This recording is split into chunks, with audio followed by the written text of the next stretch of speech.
ঐতিহাসিক বলে স্বাগত জানিয়েছেন। অন্যদিকে বিরোধীরা সমালোচনা করেছেন বাজেটের। কেন্দ্রীয় বাজেটের গতিমুখ, নীতি নির্দেশনা কেমন হবে তার আগাম আঁচ পেতে যে নথির প্রতি সকলের, বিশেষত অর্থনীতিবিদদের নজর থাকে, সেটি হচ্ছে বাজেটের আগে আগে সংসদে পেশ হওয়া অর্থনৈতিক সমীক্ষা।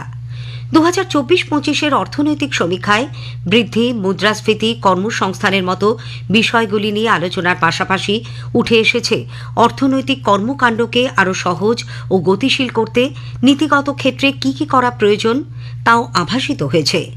বলা হয়েছে বিনিয়ন্ত্রণ ও কাঠামোগত সংস্কারের কথাও।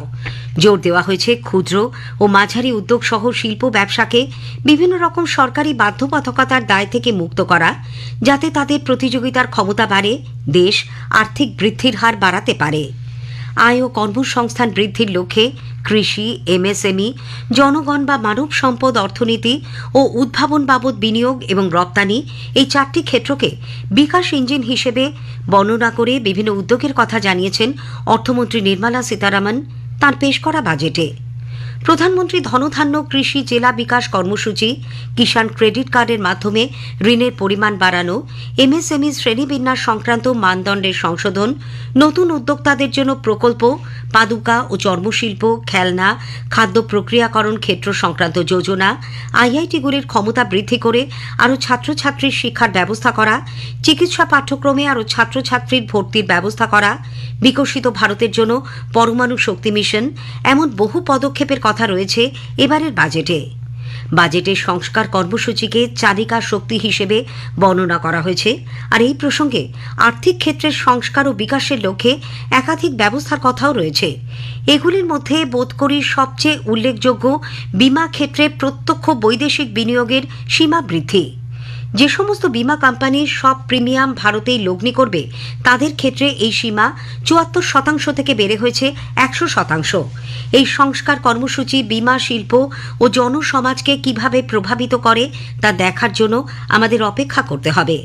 এছাড়াও নন ফাইন্যান্সিয়াল বা আর্থিক নয় এমন সব ক্ষেত্রের নিয়ন্ত্রণ, শংসাপত্র প্রদান, লাইসেন্স ও অনুমতি সংক্রান্ত বিষয়গুলি খতিয়ে দেখতে নিয়ন্ত্রণ বিষয়ক সংস্কার নিয়ে একটি উচ্চ পর্যায়ের কমিটি গঠনের কথাও রয়েছে এবারের বাজেটে। প্রতিযোগিতামূলক সহযোগী যুক্তরাষ্ট্রীয় মানসিকতাকে এগিয়ে নিয়ে যাওয়ার লক্ষ্যে রাজ্যগুলির জন্য একটি ইনভেস্টমেন্ট ফ্রেন্ডলি ইন্ডেক্স বা বিনিয়োগ মৈত্রী সূচক চালু করা হবে 2025-এ।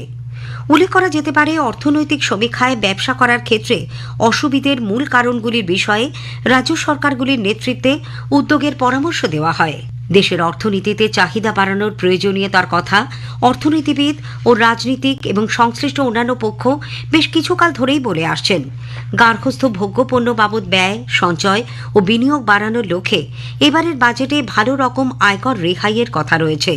ব্যক্তিগত আয়করের ক্ষেত্রে বার্ষিক 12 লক্ষ টাকা পর্যন্ত আয়ের ওপর কোনো কর দিতে হবে না। এটা মধ্যবিত্ত আয়ভোগীদের একটা বিরাট অংশের প্রত্যাশাকেও ছাপিয়ে গেছে বলছেন অনেকেই। এর পাশাপাশি অর্থমন্ত্রী জানিয়েছেন, আগামী সপ্তাহে নতুন আয়কর বিল আনার কথা। পরোক্ষ করের ক্ষেত্রেও শিল্প পণ্যের জন্য এবং সীমা শুল্কের মাত্র 8টি হার বজায় রাখার কথা জানিয়েছেন। 36টি জীবনদায়ী ওষুধকে বুনিয়াদী সীমা শুল্ক বিসিডি থেকে সম্পূর্ণভাবে ছাড় দেওয়া, 6টি জীবনদায়ী ওষুধের ওপর মাত্র 5% হারে সীমা শুল্ক বসানোর কথা বলা হয়েছে বাজেটে। বাজেটে বিভিন্ন আইনে বর্তমানে অপরাধ বলে গণ্য হয় এমন 100টিরও বেশি সংস্থান রয়েছে। এগুলি যাতে আর অপরাধ বলে গণ্য না হয় তার জন্য জনবিশ্বাস বিল 2 আনা হবে বলে জানিয়েছেন অর্থমন্ত্রী। নিয়ন্ত্রণের ক্ষেত্রে প্রযোজ্য নীতির বিষয়ে নিরপরাধ প্রমাণিত না হওয়া পর্যন্ত দোষী, এর জায়গায় দোষী প্রমাণিত না হওয়া পর্যন্ত নিরপরাধ, প্রশাসন সম্পর্কে যে দার্শনিক দৃষ্টিভঙ্গির কথা অর্থনৈতিক সমীক্ষায় বলা হয়েছে, প্রস্তাবিত জনবিশ্বাস বিল 2-এর উদ্যোগ তাকেই প্রতিফলিত করে। সমীক্ষা শেষ হল। এটি লিখেছেন শান্তনু পালোধি।